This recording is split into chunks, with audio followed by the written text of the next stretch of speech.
3.5 விழுக்காடு இடஒதுக்கீடை வழங்கியவர் முத்தமிழறிஞர் கலைஞர் என்பதை முஸ்லிம் 5 முறை பேசினவர்கள் இந்த திமுக காரர்கள் என்பதை இந்த இடத்தில் நான் சொல்ல கடமைப்பட்டிருக்கின்றேன். முஸ்லிம் பேசியிருக்கிறாங்க. தமிழ்நாடு முஸ்லிம் முன்னேற்ற கழகத்திலிருந்து தொடங்கியதாக சொன்னார். அவருக்கு நான் நினைவுபடுத்த விரும்புகின்றேன். தமிழ்நாடு முஸ்லிம் முன்னேற்ற கழகத்தினுடைய கோரிக்கை ஏற்று பிற்படுத்தப்பட்ட முஸ்லிம்களுக்கு 3.5 விழுக்காடு இடஒதுக்கீடை வழங்கியவர் முத்தமிழறிஞர் கலைஞர் என்பதை இந்த நேரத்தில் சுட்டிக்காட்ட விரும்புகின்றேன். வக்ஃபு திருத்த சட்டத்தை பற்றி கூறினார்.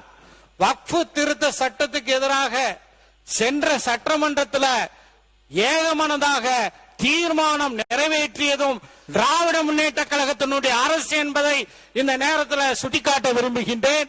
அதே போல நீண்டகால சிறைவாசிகளை விடுதலை செய்ய வேண்டும் என்ற எங்கள் கோரிக்கையை ஏற்று இதே சட்டமன்றத்தில் என்னுடைய உரைக்கு பதிலளிக்கும் போது அவர்கள் விடுதலை செய்யப்படுவார்கள் என்று சொல்லி 21 நீண்டகால சிறைவாசிகளை விடுதலை செய்தது திராவிட முன்னேற்ற கழகத்தினுடைய அரசு என்பதையும் இந்த அவையிலே பதிவு செய்ய விரும்புகின்றேன்.